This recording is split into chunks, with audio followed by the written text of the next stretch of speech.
네, 이처럼 검찰의 대장동 사건 항소 포기를 둘러싼 파장이 거세지고 있는데요. 검찰 수뇌부의 엇갈린 입장에 대한 내부 동요도 심화하고 있습니다. 검사 출신 이고은 변호사와 함께 쟁점들 짚어보겠습니다. 어서 오십시오. 안녕하세요. 네. 자, 정성호 법무부 장관은 입장 발표가 예정이 되어 있던 상황이고, 그리고 노만석 검찰총장 대행이 조금 전에 속보로 전해드린 것처럼 곧 입장을 밝힌다라고 합니다. 어떤 내용이 담길 것으로 전망하십니까? 현재 법무부 측의 입장과 이 노만석 검찰총장 대행의 입장이 조금 다른데요. 이 노 총장 같은 경우에는 지금 이러한 결정을 내림에 있어서 법무부의 의견을 참고했다. 그리고 서울중앙지검장과 협의 끝에 항소 포기라는 결정을 내리게 됐다라는 취지로 이야기한 바 있습니다. 그렇지만 법무부에서는 이것은 검찰 내부의 결정이었다라고 이제 법무부의 개입에 대해서 선을 긋는 모양새인데요. 이 부분에 대한 노선 정리가 필요할 것 같습니다. 그리고 현재 지금 정진우 서울중앙지검장 같은 경우에는 협의였다라기보다는 이 대검 지휘부 내지는 법무부의 이제 일방적인 견해였다라는 취지로 입장을 분명히 밝혔는데요. 최대한 서울중앙지검 측에서는 입장을 설득하기 위해서 노력을 했지만 결국 설득시키지 못했다라면서 서울중앙지검과 대검의 의견이 상당히 달랐다라는 점을 분명히 밝힌 상황입니다. 그래서 이 부분에 대해서 검찰 내부에서 반발이 큰 상황이기 때문에 이 부분에 대한 이 노 총장, 이 대행의 의견 그리고 법무부 장관의 의견이 순차적으로 나오지 않을까 싶습니다. 예. 지금 변호사께서는 검사 출신이시다 보니까 그 주변의 목소리를 주말 사이에 좀 많이 청취를 하셨을 것 같은데 분위기가 어떻던가요? 사실 일부 무죄가 선고된 그것도 중요 사건에 대해서 이 검찰에서 항소 포기를 하는 것은 상당히 이례적이다라는 것이 대다수의 평검사들의 의견이다라고 생각하시면 될 것 같습니다. 예. 특히 추징 액수가 검찰 구형에 현저히 미달하는 상황, 또 이 특경법상의 배임, 그것이 일부 무죄가 났던 취지 자체가 배임 액수를 특정하기가 좀 어렵다라는 취지였는데요. 이런 부분은 충분히 2심에서도 검찰에선 다퉈볼 수 있는 쟁점임에도 불구하고 이런 부분들이 구체적으로 다퉈보지도 못한 채로 항소를 포기하는 것은 이례적이고 이런 부분에 대해서 법무부가 구체적 사건에 대해서 개입한 것이 아니야라는 의혹들도 제기되고 있는 상황입니다. 따라서 이런 검찰 내부의 동요 이런 부분을 고려해서 지금 총장 대행들도 의견을 밝히는 것이 아닌가 싶습니다. 예. 근데요, 앞서 대검이 밝혔던 것처럼 어떤 메시지를 밝힐 것이다라고 했던 예고와는 조금 다른 상황입니다. 자, 지금 다시 한번 보시죠. 노만석 검찰총장 대행이 조금 전에 도착해서 기자들의 질문에도 대행 판단으로 어제 입장 특별한 기다렸습니까? 대답을 하지 않고 그대로 안으로 들어가는 걸 보실 수 있습니다. 자, 지금 검찰 내부의 분위기에 대해서 좀 질문을 드리고 싶은데요. 사실 지금 노 대행 같은 경우에는 서울중앙지검장과도 협의된 내용이다라고 얘기를 했지만 그 직후에 서울중앙지검장이 사의를 표명하면서 의견이 분명히 다르다는 점을 밝히겠다라고 얘기를 하지 않았습니까? 어느 쪽이 좀 더 진실에 가깝다 그런 기류가 읽혀지나요? 저는 정진우 지검장의 이야기가 사실에 부합할 가능성이 상당히 높다라는 생각이 듭니다. 예. 대검의 지시를 이제 상명하복이라든지 이 검찰의 의사결정 시스템을 나는 수용을 하겠다라는 취지거든요. 대검의 지시사항은 우리가 수용하겠지만 서울지검의 입장은 다르다라는 점을 분명히 밝히면서 이렇게 지시사항과 또 서울중앙지검의 수사와 공판을 담당했던 이 수사 공판팀의 의견을 내가 최종적으로 대검 지부를 설득하지 못했다라는 것에 책임감을 통감하고 사의를 표명한다라는 것은 진실을 이야기했을 가능성이 상당히 높다는 생각이 들고요. 예. 이 때문에 노 대행도 지금 방금 보신 출근길에 어떠한 입장도 표명하지 않은 것이 아닌가라는 생각이 듭니다. 또 이제 몇 시간 후에 이제 밝혀질 법무부 장관 측, 즉 법무부 측의 의견도 조만간 개진될 것이기 때문에 이러한 상황을 모두 종합한 다음에 이 대검 측의 입장이 나오는 것이 지금 계속해서 법무부의 입장, 또 이 대검의 입장, 서울중앙지검의 입장이 갈리는 상황에서 조금 더 혼선을 예방하고자 출근길에서도 별다른 입장을 노대행이 내놓지 않은 것이 아닐까 싶은데요. 예. 일단 지금까지 나온 상황은 이 서울중앙지검장과 또 수사를 담당했던 수사팀의 의견이 정확히 일치합니다. 따라서 이 부분이 진실일 가능성이 상당히 높지 않을까라는 생각이 듭니다. 예, 나눠보겠습니다. 조금 전에 이제 직을 걸고 메시지를 낸 서울중앙지검장의 의견이 진실에 가까울 가능성이 좀 더 높아 보인다라고 말씀해 주셨는데 일단 항소 포기를 하게 된 그 기준이 궁금합니다. 어떤 기준이 있기에 지금 민주당과 또 검찰 측의 입장이 좀 다른 것 같거든요. 어떤 기준이 있습니까? 네, 검찰이 항소함에 있어서는 내부 지침이 있습니다. 첫 번째는 이제 형의 종류가 달라졌을 때, 즉 검찰이 징역형을 구형했음에도 불구하고 법원이 벌금형이라는 형의 종류가 다르게 선고되었을 때 항소라고요. 형종은 같더라도 검찰이 구형한 양의 2분의 1에 미달한 경우 등에도 검찰은 항소하도록 되어 있습니다. 네. 그런데 문제는 이것은 모두 다 검찰이 유죄다라고 이제 구형한 부분에 대해서 모두 유죄로 선고가 됐는데 그 형량에 있어서의 약간의 미달점이 있을 때 항소의 기준입니다. 그런데 통상 이렇게 중요 사건이 아니라 일반적인 형사 사건에 대해서도 검찰은 자신이 기소한 것에 대해서 무죄가 선고됐을 때는 대다수 항소를 합니다. 항소를 하지 않는다고 하면 처음에 기소를 했던 것 자체가 잘못된 기소라는 것을 검찰 입장에서 수용하는 것이기 때문에 1심의 판단은 무죄가 나왔을지언정 2심의 다른 재판부에서 우리의 기소가 상당했고 정당했다라는 것을 한 번 더 따져보겠다라는 취지로 보통 항소하는 것이 통상적인데요. 이 대장동 사건 같은 경우에 재판만 수년을 했던 것이고요. 또 쟁점도 많고 언론에서 많은 보도가 나왔고 또 현재 대통령도 이 사건 관련해서 재판을 받고 있는 만큼 굉장히 중요한 사건이죠. 이러한 중요 사건에 대해서는 모두 유죄가 선고된 그런 상황에서도 구형량에 미달할 경우에 양형부당으로 항소하는 것이 통상적입니다. 그런데 이 사건 같은 경우에 검찰이 핵심적으로 기소했던 특경법 위반 배임 혐의가 이 배임 액수, 재산상 가액을 특정할 수 없다라는 이유로 일부 무죄가 선고됐고 예. 일반적인 배임죄만 인정됐거든요. 따라서 이 부분은 1심의 판단과 달리 2심에서 달라질 가능성이 있기 때문에 보통의 경우라면 항소를 하는 것이 통상적입니다. 그럼에도 불구하고 지금 항소를 포기했다라는 점에서 수사와 공판팀에서는 받아들일 수 없는 결정이다라고 반발하고 있는 그런 상황입니다. 예, 민주당은 이에 대해서 조작 기소다라고까지 얘기를 하면서 관행적 항소를 자제하는 기조가 반영된 것이다라고 좀 보고 있는 것 같은데, 그러니까 항소 포기라는 표현보다도 항소 자제라는 표현을 쓸 것을 또 당부를 하더라고요. 이건 어떻게 보십니까? 일단은 조작적 기소다라는 부분은 전 납득할 수 없는데요. 만약 조작적 기소였다면 지금 대부분의 인원들이 다 법정 구속이 됐고 중형을 선고받았지 않습니까? 기소 자체가 잘못되었다면 법원에서 모든 피고인에 대해서 실형을 선고할 이유가 저는 전혀 없다고 생각이 듭니다. 그리고 추징액수 같은 경우에도 검찰이 구형했던 추징액수에 현저히 미달했지만 검찰에서는 범죄 수익을 추징하기 전에 이 범죄자들이 혹시 자신의 재산을 모두 다 다른 곳으로 옮겨놓을 수 있기 때문에 추징 보전이라는 것을 청구합니다. 일종의 가압류 같은 절차다라고 생각하시면 될 것 같은데 예. 2천억 이상이 이미 기소되기 전에 추징 보전 결정이 법원으로부터 받은 상황이었다는 거죠. 그런데 현재 추징이 결정된 금액 자체가 몇천억대에 가지도 못한 상황이기 때문에 일단은 검찰이 기소했을 때 추징액수의 계산이나 이런 것이 문제가 있었다면 법원이 선제적으로 추징 보전 결정이라는 결정을 내리지 않았을 것이라는 거죠. 예. 따라서 조작적 기소다라는 것은 저는 조금 잘못된 판단이다라는 생각이 들고요.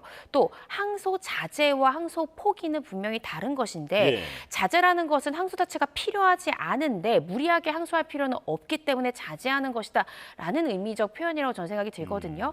그런데 제가 말씀드렸듯이 추징액수 자체가 이미 기소 전에 보전에 있어서도 법원이 맞다, 검찰의 판단이 맞다라고 손을 들어줘서 보전 결정을 내렸던 부분이 있다라는 점, 그리고 지금 이 인원들에 대해서 상당 부분 또 유죄가 선고됐다라는 점, 그리고 배임 액수의 산정에 있어서는 사실은 신급을 달리해서 다른 판단이 충분히 나올 수 있습니다. 그래서 2심에서 일부 무죄 났던 부분에 대해서 법리상 어떤 법리 오해의 부분이 1심 판단에서 있었던 건 아닌지 검찰은 충분히 다퉈볼 수 있는 기회가 있었음에도 불구하고 포기를 했기 때문에 이 부분은 자제가 아니라 항소 포기 결정이 내려졌다라고 보는 것이 상당하지 않을까 싶습니다. 예, 1심 재판부의 판단을 보면 변호사께서 조금 전에 짚어주신 것처럼 일부 무죄가 나왔습니다. 그런데 그 일부가 특경법상 배임 혐의, 이게 이제 전부 무죄가 나온 건데 사실 이 부분이 핵심 아니었습니까? 그런데 이 부분이 무죄인데 형량은 구형보다 더 많이 나왔단 말이죠. 어떻게 된 겁니까? 그 가액을 산정할 수 없다라고 보면서도 검찰이 특정했던 가액만큼의 재산상 이익을 취득한 것으로 보이기 때문에 구형량을 상회하는 이러한 형량이 나오는 가능성이 있습니다.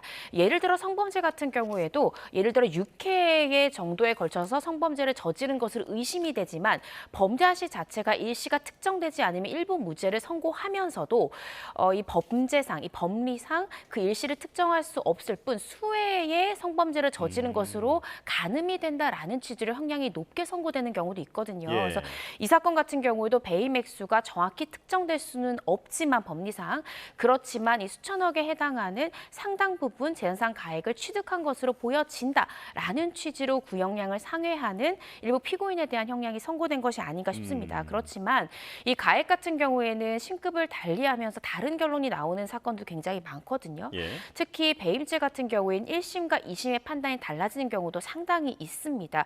왜냐하면 이런 재산범죄는 결국 법리 판단이고 법리를 판단하는 주체, 그러니까 재판부가 달라질 때 충분히 다른 결론이 나올 가능성도 있기 때문에 이 부분에 대해서는 신급을 달리해서 판단받았다면 범죄의 이러한 사건의 결과 자체가 달라질 가능성도 충분히 있었을 것이다라고 유추해 볼 수 있을 것 같습니다.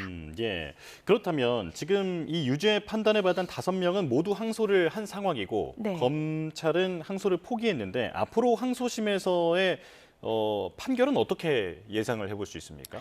2심에서도 판단을 해보겠죠. 그런데 피고인들만 항소를 했기 때문에 불이익 변경 금지 원칙이 적용이 됩니다. 이 말이 무엇인고 하면 결국 무죄로 1심에서 판단된 것에 대해서 다시 그 결과를 바꿀 수 없다는 것이고요.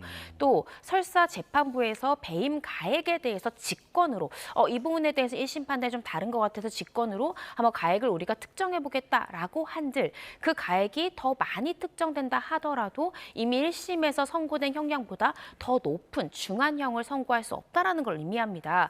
또 추징 액수 또한 검찰에서는 수천억 대의 이 추징이 필요하다라고 구형을 했지만 그보다 더 불이익하게 중한 추징이 이루어질 수도 없는 상황이다라고 이해하시면 될 것 같고 결국에는 가장 피고인들로선 최악의 결과가 1심 그대로 선고가 되어서 확정되는 것이 가장 중한 2심의 결론이 될 것이고 그보다 더 형량이 줄어들 가능성은 있지만 늘어날 가능성은 없다라고 이해하시면 될 것 같습니다.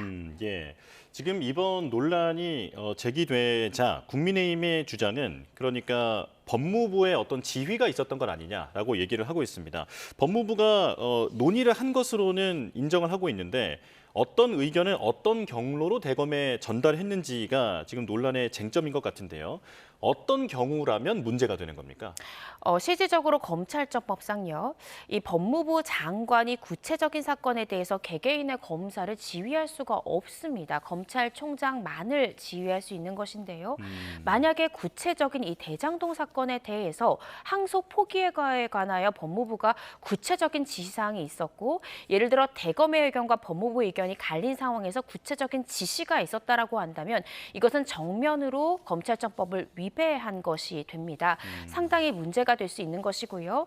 사실 이러한 의사결정 과정이 어떻게 되었는가는 검찰 내부에 지금 여러 가지 혼란스러운 분위기를 수습하기 위해서도 밝혀져야 되지만 현재 많은 국민들도 의혹을 제기하고 있는 것이기 때문에 구체적인 타임라인으로 지금 서울중앙지검에서 예를 들어서 항소 제기가 타당하다는 의견이 어떻게 개진됐고 대검 제2지휘부가 최초의 서울중앙지검의 의견을 어떻게 받아들였었는지 또 이 부분에 대해서 대검이 법무부의 어떤 의견을 상신했고 그 의견에 대해서 법무부가 어떻게 의견을 개진했는지에 대해서 투명하게 밝혀져야만 지금 법무부 장관이 검찰청법을 위반한 것이 아니야라는 의혹을 투명하게 밝힐 수 있는 길이지 않을까 싶습니다. 예, 그러니까 지휘할 권한이 없다라는 게 그게 이제 핵심이다라는 말씀이신데요. 자, 그렇다면 지금 이 사건이 이재명 대통령의 그 재판과도 연관이 되어 있기 때문에 주목을 받는 건데 앞으로 이 대통령의 재판에는 어떤 영향이 전망됩니까? 네, 사실 이재명 대통령의 재판도 역시나 배임이라는 쟁점은 동일합니다. 지금 1심에서 특경법상 배임이 무죄로 선고됐고 항소를 포기함으로써 사실상 특경법상 배임이 인정될 가능성이 굉장히 낮아졌죠. 관련된 공범들에 대해서도 특경법상 배임이 무죄가 선고됐다면 동일한 쟁점을 공유하고 있는 이재명 대통령의 사건이 재판이 다시 재개된다라고 하면 특경법상 배임을 인정받기 상당히 어렵습니다. 물론 관련된 공범에 대한 무죄가 반드시 다른 피고인의 재판 결과를 기속한다라고 볼 수는 없지만 이미 동일한 쟁점에 대해서 배임 가행을 특정할 수 없다라는 취지로 무죄를 선고받았고 검찰이 항소를 포기함으로써 1심 재판부의 판단이 맞다라고 수용한 결론이 되어버린 꼴이거든요. 그렇다라고 한다면 같은 쟁점을 공유하고 있는 이재명 대통령의 재판에서도 역시나 이 특경법상 배임이 인정되기는 상당히 어렵다. 그리고 이 부분을 검찰이 다시 한 번 더 주장하려고 했을 때 결국 자가당착에 빠지는 거죠. 같은 같은 쟁점에서 같은 검찰이 항소 포기를 했는데 왜 같은 쟁점을 공유하는 다른 피고인에 대해서는 배임가액을 특정하려 하는가? 이것은 검찰이 지금 어불성설에 지금 입장을 취하는 것이 아닌가라는 논리적 당착에 빠질 수 있다는 것이죠. 그래서 이런 부분에 대해서 이재명 대통령의 재판에서도 결국 특경법이 인정되긴 상당히 어려워진 상황이다라는 생각이 듭니다. 예. 자, 혼란스러운 상황인데 이제 잠시 뒤면 정성호 법무부 장관이 메시지를 낸다고 하니까요. 네, 어떤 내용이 담겨 있을지 주목해 보겠습니다. 자, 다른 부분도 좀 짚어보겠습니다. 윤석열 전 대통령 지난 100여일 동안 영치금을 6억 5천만 원이 넘게 받았다라고 하는데 이건 뭐 어떤 제약이 없나 보죠? 네, 그렇습니다. 사실 영치금엔 어떠한 제한도 없고요. 영치금을 넣은 사람에 대한 신원이 특정되거나 공개될 필요도 전혀 없습니다. 상당히 많은 금액이 지금 쌓인 건데요. 6억 5천만 원이다라고 하면 현직 대통령의 연봉의 2배를 훨씬 더 상회하는 금액이죠. 그래서 이것이 어떤 불법한 정치자금 내지는 기부금의 역할을 할 수 있는 것이 아니냐라는 문제 제기가 처음으로 나온 것이고 이 부분에 대해서는 필요할 경우엔 제도 개선이 필요한 부분이지 않을까라는 생각이 듭니다. 또 영치금 보유 한도가 400만 원이기 때문에 400만 원을 초과했을 때 수시로 또 윤 전 대통령이 이 부분을 인출해서 이런 부분들이 나오고 있기 때문에 향후에도 제도 개선이 분명히 필요한 지점이지 않을까라는 생각이 듭니다. 예. 자, 그런가 하면 최상병 특검이 내일 윤 전 대통령에게 재출석을 통보했습니다. 최근에 보면 재판에는 계속 참석을 하고 있는데 특검 조사에는 여전히 불응하는 것 같거든요. 내일 조사는 어떻게 전망이 됩니까? 내일 조사에도 불출석할 가능성이 상당히 높지 않을까라는 생각이 드는데요. 윤 전 대통령이 사실상 재판에는 성실히 응할 경우에 증인 신문이나 여러 가지 과정에서 자신이 얻을 수 있는 이점이 있다라고 판단했을 가능성이 있습니다. 따라서 최근에는 중요 증인 신문, 그러니까 윤 전 대통령의 주장과 배치되는 강력한 진술을 하는 증인들의 증인 신문 때는 직접 출석을 해서 신문 과정에도 관여하는 모습들이 공개되기도 했는데요. 그렇지만 특검 수사는 다릅니다. 특검이 현재 기소하기 전에 이 수사에 협조하는 모양새를 보일 경우에는 자신에게 불리하게 다가올 수 있다라는 계산이 있을 수도 있고요. 또 기소 시점을 조금 더 당길 수 있습니다. 그래서 이런 부분들을 고려해서 내일 지금 출석 통보가 되어 있지만 이 최상병 특검에 출석하지 않을 가능성이 조금 더 높지 않을까라는 생각이 듭니다. 예. 자, 그런가 하면 김건희 씨가 또 다른 가방을 받은 것으로 드러났는데 이걸 건넨 측이 김기현 국민의힘 의원, 그러니까 전 당대표입니다. 자, 특검은 당대표 당선을 도운 대가로 김건희 씨에게 이 가방을 건넸다라고 보고 있는데 물론 당사자들은 부인하고 있거든요. 대가성은 어떻게 입증을 할 수 있습니까? 지금 현재까지는 이 로저베비의 가방이 발견된 것이 그 21g 관저 의혹을 수사하기 위해서 디올 자켓과 디올 물품 등을 압수색하는 과정에서 압수색을 하다가 이 자택에서 또 다른 명품백인 로저베비의 명품백을 발견한 겁니다. 특검이 가방 내부를 보니까 거기에 김기현 의원의 사모가 쓴 편지까지도 함께 발견이 되면서 이것은 또 다른 어떤 뇌물 혐의의 증거일 수도 있다라고 직감을 하고 압수를 하려고 했는데 별건 압수수색이다라고 이 김건희 씨의 변호인들이 반발을 하자 새로운 압수수색 영장을 발부받아서 영장을 집행해서 확보한 그런 증거입니다. 따라서 새롭게 압수수색 영장을 발부받았기 때문에 별건 압수수색이다 내지는 위법한 수집 증거다라고 주장할 가능성은 없다라는 생각이 들긴 하는데요. 이 부분 관련해서 현재 영장에 기재된 혐의는 청탁금지법 위반 혐의로 김건희 씨가 현재 적시가 된 상황입니다. 그런데 문제는 공직자의 배우자를 청탁금지법상 처벌할 수 없다라는 점 때문에 결국 알선수재 혐의로 간다든가 아니면 이 수뢰 후 사후 처사 이런 뇌물 관련한 혐의로 결국 입건을 할 수밖에 없는 그런 상황인데요. 그렇게 되려면 결국 이 구체적인 청탁 내용이 무엇이었는지 대가성인지 이런 부분들이 밝혀져야 이 제명을 구체적으로 특정을 해서 김건희 씨를 소환 조사할 수 있는 그런 상황입니다. 결국 대가가 되려고 하면 구체적으로 어떤 청탁이 오갔는지 그리고 청탁 시점으로 이 물품이 넘어가는 데에 어떠한 것들을 조력을 해줬는지 이런 부분들이 구체적으로 나와야 되고 조만간 김기현 의원의 사모 등에 대해서도 구체적인 소환 조사와 압수수색이 벌어질 가능성이 상당히 높다라는 생각이 들고 이 선물이 건네간 시점 직전과 직후에 혹시 김기현 의원 내지는 김기현 의원의 가족과 김건희 씨 간에 어떠한 연락들이 있었는지 이런 부분들에 대한 구체적인 수사가 될 가능성이 상당히 높다라는 생각이 듭니다. 예. 자, 마지막으로 김건희 씨의 보석 신문기일 얘기를 해보겠습니다. 12일로 예정이 되어 있는데 김건희 씨 측은 건강 악화를 호소하고 있고 특검팀은 보석 불허 의견서까지 낸 상황입니다. 어떻게 예상이 됩니까? 일단은 김건희 씨 같은 경우에 일부 사실관계는 인정하지만 혐의 자체는 부인하고 있습니다. 뭐 예를 들어 건진법사로부터 샤넬백 2개를 받은 것은 인정한다라고 하면서도 대가성이라든지 구체적인 청탁은 인정하지 않는 등 즉 자신에 관련된 혐의 자체는 계속 부인하고 있는 모양새거든요. 보통 보석이 허가되는 경우는 자신의 혐의를 모두 인정하고 피해자와 합의 등을 한 즉 기소됐을 때와 많은 사정 변경이 있었을 때 보석이 인용이 됩니다. 그런데 재판에도 성실하게 임하고 있고 현재 구속 상태에서도 재판을 이어가는데 큰 어려움은 없다고 보여지고요. 대다수의 혐의를 부인하고 있기 때문에 사실상 보석이 인용되기는 현 시점에서는 굉장히 어렵지 않을까 싶고 또 검찰에서는 추가적인 이 김기현 의원 관련된 의혹이라든지 이 구속 상태를 유지하면서 추가적으로 수사할 쟁점들이 많다라는 점도 구속 상태가 이어져야 되는 상당한 이유다라고 주장할 가능성이 있어서요. 보석이 인용되기는 어렵다라는 생각이 듭니다. 네, 알겠습니다. 여기까지 말씀 듣겠습니다. 이고은 변호사와 함께했습니다. 고맙습니다.